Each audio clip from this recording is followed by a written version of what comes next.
Hello, family members. Hope you're having a nice day today. Boy, do I have a few things that we could talk about right now, and so let's do it. Today is March 27th? Yes, I believe. I get my days mixed up. I'm homebound and disabled. But tomorrow is the upcoming No Kings rallies in like 3,000 places at least across the United States. And I've been seeing some interesting takes on No Kings. I think that people who are left-leaning, when it comes to just like protests, demonstrations, I think we get a little bit of an intrinsic fear because of what happened after Occupy, which was basically nothing. There's all this energy, all these people occupying these spaces, and functionally nothing really changed from it. And so I think there's a lot of people who are my age or older that are kind of on the left-leaning side of politics that are like really skeptical of the value of going out and demonstrating. Because, we've seen that isn't enough by itself in our recent lifetime. We thought, oh, we have all this reason for hope. Things are going to get better. Look at all this energy. Nobody's going to be able to ignore us. And they did ignore us. They didn't prosecute the people who put us into the Great Recession and ruined, our housing market to the point where it's not uncommon these days for people to have a job and a car and projector in their tent that they live in because they're homeless, because housing is too ridiculously expensive. Dogs, is this necessary? This one's here, the other one's jealous, and she's like moving the stand around. Calm down. I've been hanging out with them forever. I'm homebound. Okay, maybe we can calm down now. All right. Anyway. So yeah, you get people who are making takes based on that, sort of previous poor experience with demonstrations, mass demonstrations. And, I get to that mentality to a certain extent, but it's gotten to the point where I feel like people are like legitimately just considering not going to protests or not participating or telling other people not to go, or I see a lot of really bad takes from leftists and liberals my age and older, and so I go on Threads and I'm like, hey, yeah, I use Threads now. This is a thing that's happened within like the last week, and we'll get into a little bit more about why that's happened later on in the video. Stick around. Because it's actually a weird story. But at any rate, so I go on Threads and I'm like, hey, this is a bad take. Like, when you are criticizing this, you forget that I would say probably 50% of people in this country are completely checked out of politics. Like, a solid third of the population of adults didn't vote in the last election. So that's like a third of the population. They're probably most of them pretty checked out. And then of the people that vote, a lot of them sleepwalk into voting for whoever their parents voted for. Let's be honest. Republican, Democrat, whatever, So of the actual population of the United States, like the average American does not want to have to think about it. It does not feel like they need to think about it. Feels like it's annoying when you ask them to think about, could you please protect your rights and mine, maybe, possibly, please. Anyway, so to have people in every single state, in 3,000 communities plus, going out and meeting up with their neighbors and saying, you know, I actually want to be engaged in the political process. That's a big deal. And, you know, obviously I'm on Thread, so I couldn't say it like that. You know, I couldn't say it like a rambling weirdo. I actually said it in a somewhat concise and eloquent way. And, you know, also I, you know, touched on the fact that I think that it makes people more likely to be active in their communities after the fact, because I believe that is true. But I got a lot of people who were like, yeah, right. And I had someone who said, I would like to see the study that proves that people going to No Kings rallies causes them to be more active in their communities afterward. And of course I did look. There's no studies like that, not even analogous studies that I could find in a cursory search that I could use. I, you know, see a lot of people asking if it, about whether or not whatever their protest is for, if people saw any change for that cause. And, you know, the answers there can pretty vary depending on the cause and where you are and whatever. But that's not what I'm asking. It's not about whatever cause they're out to promote. Is the act of going there and being in the community and talking to people in your community and connecting with them going to make you more likely to volunteer or get, you know, run for office or, you know, any number of things, you know, start donating to a local group, you know, whatever it is. Following politics more closely, anything. And, you know, undemonstrably that is true. Like, that's demonstrably true, absolutely. The whole reason that I made the statement on Threads is because I was reading an article about people who decided to run for office after they participated in a No Kings rally. So that, I already knew that that was the case. I don't have a study to back it up, but there's more than zero demonstrated evidence of people having positive impacts from these demonstrations. And then I also think about things like just the morale of the people in the community. Even if there isn't anything that you could gauge, is it not worth it for, you know, some queer kid who's riding in the back of the car who sees people on the protest, even if their parents are like, oh, that's disparaging, they feel supported. Nobody's ever even going to know about impacts like that. You can't document something that is completely private and as personal as that. And so, you know, to me, even if we don't have some sort of scientific study saying, hey, going out to No Kings protests are a good thing in general, I think that we have to say that's probably true. And I am all for anyone who wants to, you know, critique the organizers or the movement as a whole in a productive discussion. But that's the thing, it's really hard to have these public discussions because you can never start the conversation at the beginning. You're always going to have people coming and going from the conversation who didn't hear the parts that are before, that don't understand that context. And that's part of why I said what I said, was because people my age need to understand they're not the only ones listening to themselves, okay?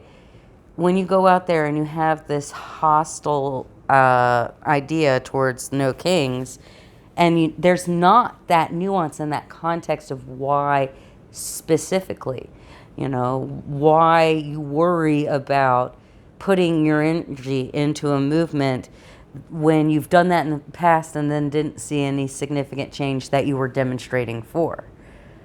You know, it's really, really hard to provide that backstory and nuance and at the beginning of every conversation, right?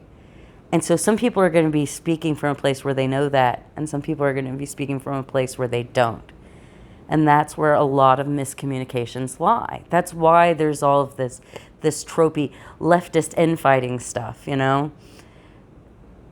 The problem is people take quotes and clips and little pieces of something that someone says, but they can't ever capture the full breadth of what that person means. And so it makes it really easy to take things in bad faith, you know? Boy, it's been a week. So anyway, let's go back a little bit. I want to tell you the story of how I guess I kind of got into using Threads, which clearly is true at this point. A few days ago, a week ago, something like that, a friend of mine posted a meme about a woman who had gone on her Threads account, posted 2 selfies of herself, and the caption, "I use women's bathrooms because trans rights are human rights." I believe that was the comment. And then like all the people who came in and commented to her, assuming that she was trans when she wasn't. And so the caption on the post said something like, "Oh, there's cis women are going on Threads and doing this to give all these transphobes a chance to make fools of themselves." And I'm like, I could do that. And so I did. And it really took off because, well, look at me. I mean, maybe you can't tell. I have short hair. I think my hair was something like this, or, you know, ponytail up or something. You know, not exactly feminine hair because I don't have a lot of hair right now. I can't do a feminine hairstyle in like hyper feminine way because I have a medical condition. I can't have hair on the back of my head. And so right now, you know, a while ago, I was trying to manage having long hair while not having long hair on the back of my head. And it was a lot of work and I couldn't handle it. And so I just shaved it all off. I just got exhausted with it and it was all gone. And that was a little bit more than I really wanted because I am a cis woman who wants to be perceived as a woman. And there's no one way to look like a cis woman. But right now, I can't wear jewelry. I can't wear my contacts. I can't wear makeup. I can't wear a bra. Like, my hair was like one thing that I really had that allowed me to mark myself as feminine. And that was important to me. And I had to give it up. And so I am not surprised because I know how people have reacted to me since I cut my hair off online. Being a fat woman with short hair who can't wear makeup or anything else, you know, that makes, like, obviously marks me as femme, right? People assume that I'm a man or I'm trans or all sorts of things already. And so setting up the bait in this case with me as the trap was definitely going to get a different sort of response, right? Than if it's some like very femme looking cis woman.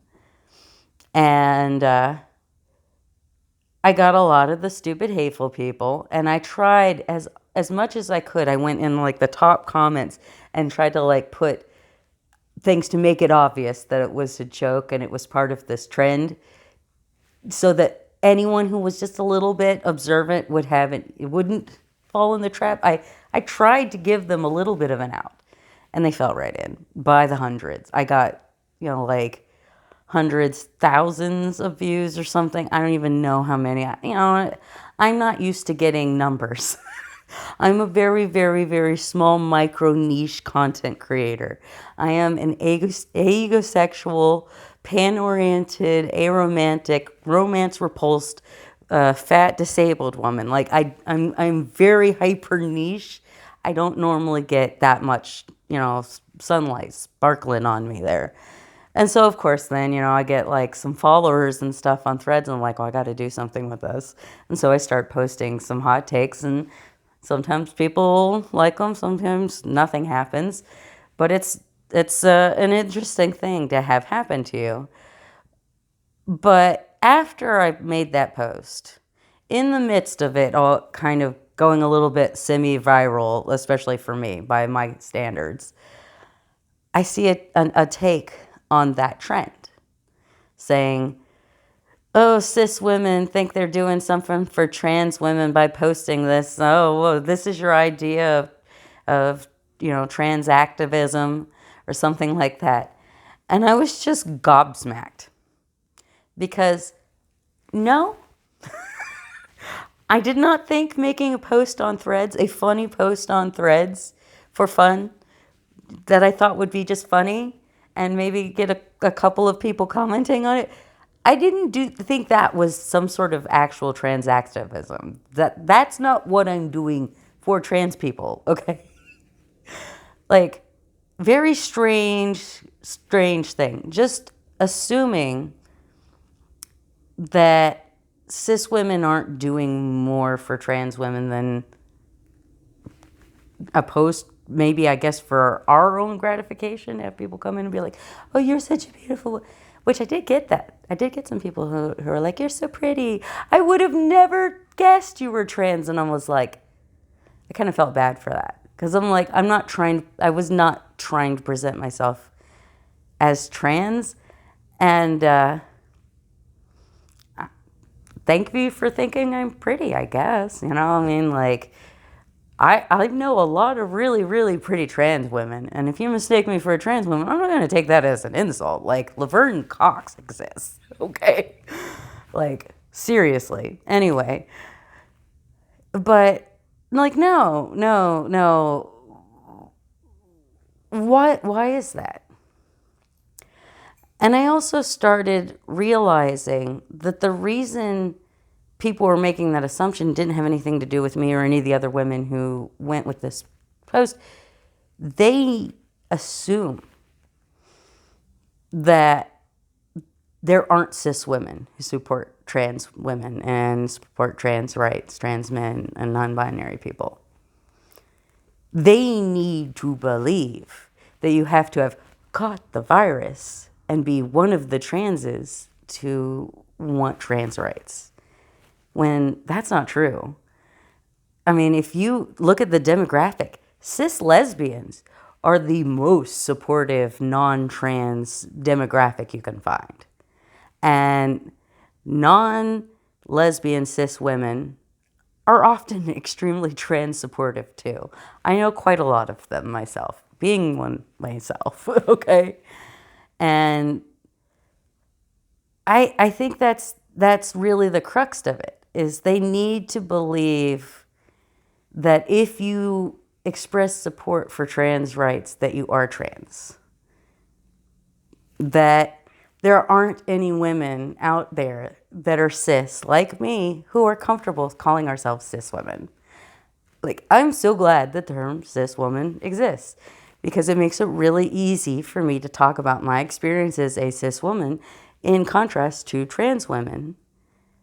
And it's extremely clear what I'm talking about. Like, what would I do if I could say non-trans woman, but I mean, cis woman is a lot easier to say than non-trans woman. Is it not? Am I wrong here? I think it's very,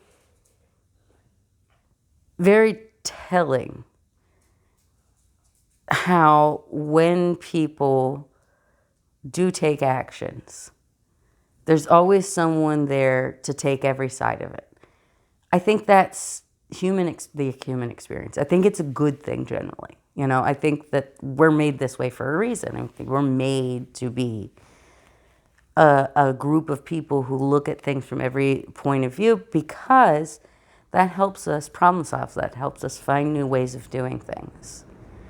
And it also is good to have people who are willing to question new ideas and say, is that safe? Is it worth investing our time and energy in? That's good too. But we have to remember, when we're talking about something as broad as national level politics, there is a center. It's not what the right thinks the center is. It's certainly not what Democrats think the center is. But there's a center. And something like No Kings that actually speaks to people in that center, that's something that, a conversation that is so complicated to have, because you have people who are complete, newbies that have no idea of what's going on, any idea what any sort of political theory is, policies, anything. And then you have people who have been very active in politics, who've maybe studied it academically or worked in organizations, volunteered, actually, did the hard work. There have been protest movements at every part of American history, because America is always an ongoing project. It's always meant to be an ongoing project. We always have to fight for liberty and justice for all. It's not like, oop, we're done and that's over. Like, the part of democracy is that the citizen has the duty to be engaged. And we've had a lot of people who have been very content to try to disengage us, because it makes it easier for politicians to pick their voters instead of their voters pick their politicians. If you can get the majority or a third of the people in the country to sit home, well, then you only have to appeal to a little bit more than a third, and you are in the majority easily. Should a little more people who only care about a little more than a third of our country, getting them enough interested in voting to vote for them or against the other people, that's not right. We have to fight constantly to make sure that the people in positions of leadership are held accountable to all of us, for all of us. I want policies in place that make your life better. A lot of people do. And tomorrow, when people go out to those marches, they are going to get a chance to make connections with other people who feel that way. And some of them will learn things they never thought of, and will take that home with them. And maybe that'll make them curious. Maybe it will make them active. Maybe it'll make them just less likely to push back on someone else in their family that is considering becoming politically active. There is an incalculable benefit of bringing people together like this. Kimi, don't talk back. Can you believe her? Kim, come here. Come here. Come here. Now is not the time to protest. Now is not for fussing and fighting. And we do need to have the discussions about how best to use this energy. Is this the best way to use our time and energy and resources? But it has to be a more nuanced discussion.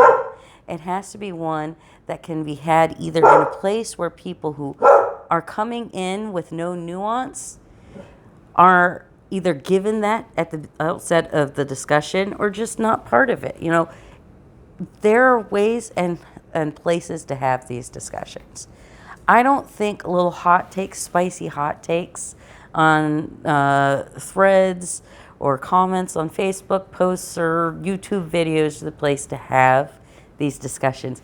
It is the YouTube videos. It is essays and articles in places where you're not just saying what you can say in a vertical video clip or a quote or two in a screen cap or something like that. When you're having the, advanced level discussions about things as nuanced as the impact of a particular protest movement, give it the respect that it deserves and have that discussion in a place where it can be had by people who understand and can not just misconstrue what you're saying or feel just discouraged into silence and inaction. We want people to do better, so don't punish them for doing something, because something is better than nothing. So you're punishing people for the actions that you want to see. That never takes you good places. It never does. Well, family members, I think I pretty much got out what I wanted to say here. And Kimi clearly needs a lot of love and affection, don't you, baby? She agrees. So I guess it's time for Mom to finish up, huh? You want to say anything to the nice peoples? You want to say anything? You want to say something nice?